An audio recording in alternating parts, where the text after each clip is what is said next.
के भीषण ठंड के बीच तिब्बत से लेकर नेपाल और भारत तक धरती आज डोली है। सुबह सुबह भूकंप के तेज झटके महसूस किए हैं लोगों ने, जिसकी वजह से लोग दहशत में आ गए, बाकायदा डर गए। इतनी तेज झटके थे।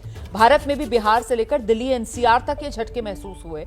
वक्त भारत में झटके जब आए 6:35 का था और सबसे जोरदार झटके जो महसूस किए गए, जो इसका केंद्र था, वो तिब्बत था। तिब्बत में अब तक 53 लोगों की मौत हो चुकी है। ये खबर सामने आ रही है। एक के बाद एक 5 झटके आए हैं तिब्बत में। सुबह तकरीबन 6:35 पर यह भूकंप आया। रिक्टर स्केल पर इसकी तीव्रता 7.1 और उसके बाद वो जो आफ्टर शॉक्स कहा जाता है, लगातार ये झटके महसूस किए जाते रहे। धरती हिलती रही। 5 झटके आए हैं कुल भूकंप से तिब्बत में। 53 लोगों की अब तक मौत हो गई। बहुत ज्यादा नुकसान हुआ है। तस्वीरें जो सामने आ रही हैं वो भी कितनी ज्यादा तीव्रता और कितने तेज ये झटके महसूस किए गए, कैसे जमीन को ये हिला के रख गए, इमारतें तहस नहस कर गए। तस्वीरें सब कुछ बयां करती हुई नजर आ रही हैं। तिब्बत इस भूकंप का केंद्र और 5 देशों में भूकंप के झटके महसूस किए गए। इसमें चीन, नेपाल, भारत, बांग्लादेश और भूटान। तो ये वो देश हैं जहां पर ये झटके महसूस हुए हैं। भारत की अगर बात की जाए तो फिर दिल्ली एनसीआर, उत्तराखंड, बिहार, पश्चिम बंगाल तक भूकंप के ये झटके महसूस किए गए। हालांकि देश में फिलहाल किसी तरीके के जानमाल के नुकसान की सूचना नहीं है। केंद्र भूकंप का तिब्बत रहा और तिब्बत में सबसे ज्यादा नुकसान। 53 लोगों की अब तक मौत की खबर है। मौके पर रेस्क्यू टीम पहुंची हुई है। अभी तो देखिए, बिल्कुल ये शुरुआती जानकारियां हैं जो सामने निकल कर आ रही हैं और आगे नुकसान और बढ़ सकता है। जानमाल का जबरदस्त नुकसान ये तिब्बत में हुआ है। तस्वीरें यही बयां कर रही हैं। नेपाल में भी भूकंप के झटकों ने लोगों को हिला दिया है। पहले साल की शुरुआत में झटकों का ये असर ऊपरी इलाकों से लेकर काठमांडू तक नेपाल में इस नए साल में ये भूकंप के झटकों का असर देखा गया। देखिए किस तरीके से सब कुछ हिलता हुआ नजर आ रहा है इन तस्वीरों में, और उससे आप समझ सकते हैं कितनी तीव्रता इन झटकों की रही होगी, जिसकी वजह से धरती डोल गई। म त सुतिरहेको थिएँ अनि खाट भूकम्प आएछ भनेर बच्चालाई चिच्चाएर कराएर तल आइ डराले।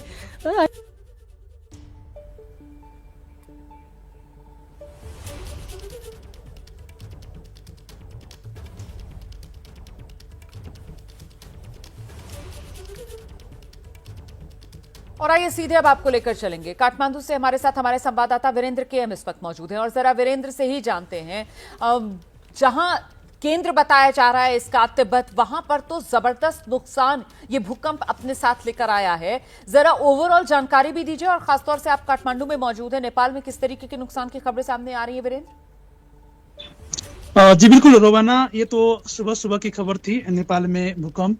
और ये भूकंप ना कि नेपाल, ये तो खास करके तिब्बत से शुरुआत हुई थी, जो नेपाल का पूर्वी वाला इलाका है, जो कोशी प्रदेश अभी कहा जाता है। नेपाल में टोटल 7 प्रदेश है। 7 प्रदेश में कोशी प्रदेश, तो कोशी प्रदेश में पड़ता है सोलुखुम्बु जिला, और सोलुखुम्बु जिला में ही पड़ता है माउंट एवरेस्ट। माउंट एवरेस्ट के उस पार तिब्बत एरिया शुरू हो जाती है और वो तिब्बत एरिया में भूकंप का एपिसेंटर कहा गया है।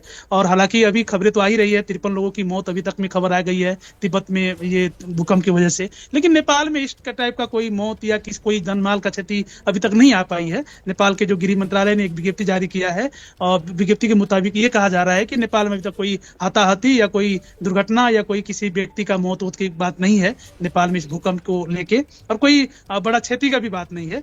लेकिन सुबह सुबह का जो भूकंप रहा, उसके बाद आफ्टर शॉक्स भी आया, तो इसको लेके नेपाल में लोग एक तरह से कहा जाए तो चौकन्ना तो रहा ही। लेकिन नेपाल में सबसे बड़ा भूकंप आया था आज से 10 साल पहले।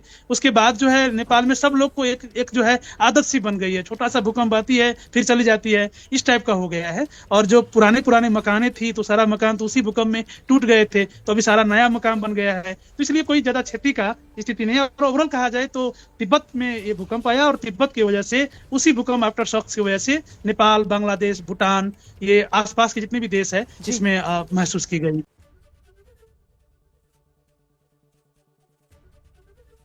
एबीपी गंगा, खबर आपकी, जुबान